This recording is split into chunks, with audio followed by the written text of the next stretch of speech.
పనామ తెగులు కొన్ని ప్రాంతాల్లో ఉండి ఇది ఎక్కువగా నష్టం కలుగజేస్తూ ఉంది. ఈ తెగులు వచ్చినప్పుడు ఆకులు పసుపు రంగులోకి మారిపోయి కిందకి వాలిపోతూ ఉంటాయి. కాండం మొదలు పగిలిపోతుంది. కింద దుంపని మనం గమనించినట్టయితే మనకి ఈ గోధుమ రంగులో ఉన్నటువంటి మనకి సారలు మనకి దుంపలో కనబడతా ఉంటాయి అన్నమాట. కాబట్టి ఈ తెగులు వచ్చినప్పుడు తెగులు ఆశించినటువంటి మొక్కలు తీసి నాశనం చేయాలి. మనం ఈ తెగులుని తట్టుకునేటువంటి రకాలనే మనం సాగు చేసుకోవాల్సినటువంటి అవసరం ఉంది. ముఖ్యంగా కర్పూర చక్కెరకేళి ఈ తెగులుని తట్టుకుంటుంది కనుక ఈ తెగులు ఉన్నటువంటి ప్రాంతాల్లో ఈ కర్పూర చక్కెరకేళిని మనం సాగు చేసుకున్నట్టయితే మనం మంచి దిగుబడి సాధించడానికి అవకాశం ఉంటుంది. తెగులు రాకుండా మన పంటని కాపాడుకోవడానికి అవకాశం ఉంటుంది. దుంపకుళ్ళు తెగులు అనేది కూడా ఎక్కువగా వస్తూ ఉంది. ఈ తెగులు వచ్చినప్పుడు కూడా మనకి ఆకులు పసుపు రంగులోకి మారుతూ ఉంటాయి. తర్వాత కిందకి ఆకులన్నీ కూడా వాలిపోతూ ఉంటాయి. కాండం మొదళ్ళు మనకి పగిలిపోతూ ఉంటుంది.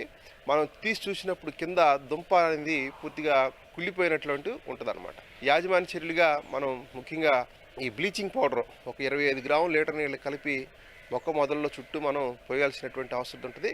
తప్పనిసరిగా మనం పిలక వేసుకునేటప్పుడే విత్తన శుద్ధి అనేది అంటే ఒక 5 గ్రాములు ఈ కాపరాక్సీ క్లోరైడ్ లీటర్ నీళ్ళకి, తర్వాత 2.5 మిల్లీలీటర్లు మోనోక్రోటోఫాస్ లీటర్ నీళ్ళు కలిపి దాంట్లో 15 నిమిషాలు ఈ పిలకలు మనం ఉంచి నాటుకోవాల్సిన అవసరం ఉంటుంది. దాని ద్వారా మనం కొంత ఈ పిలకల ద్వారా వ్యాపించేటువంటి తెగులుని నివారించుకోవచ్చు. తర్వాత మురుగునీటి పారుదల కూడా మనకి పొలంలో బాగా ఉండేటట్టు మనం చూసుకోవాలి. ఎక్కడైతే మురుగునీటి పారుదల సరిగ్గా ఉండదో, నీళ్లు ఎక్కువగా నిలుస్తూ ఉంటాయో ఆ ప్రాంతాల్లో ఈ తెగుళ్ళ ఉధృతి ఎక్కువగా ఉండడానికి అవకాశం ఉంటుంది. సికటోగా ఆకుమచ్చ తెగులు కూడా మనకి ఎక్కువగా మొక్కలను ఆశించి నష్టం కలుగజేస్తూ ఉంటుంది. సికటోగా ఆకుమచ్చ తెగులు వచ్చినప్పుడు దీన్ని నివారించుకోవడానికి మనం పైపాటుగా ప్రోపికోనజోల్ అనేటువంటి మందును కానీ, మ్యాంకోజెబ్ అనేటువంటి మందును కానీ నీళ్ళలో కలిపి మనం పైపాటుగా పిచికారి చేసుకున్నట్టయితే ఈ తెగులు యొక్క ఉధృతిని చాలా వరకు మనం నివారించుకోవచ్చు. తర్వాత ముఖ్యంగా చాలా తోటల్లో పొటాష్ యొక్క లోపం వస్తూ వలన కూడా ఆకులు పూర్తిగా ఎండిపోతూ ఉంటాయి.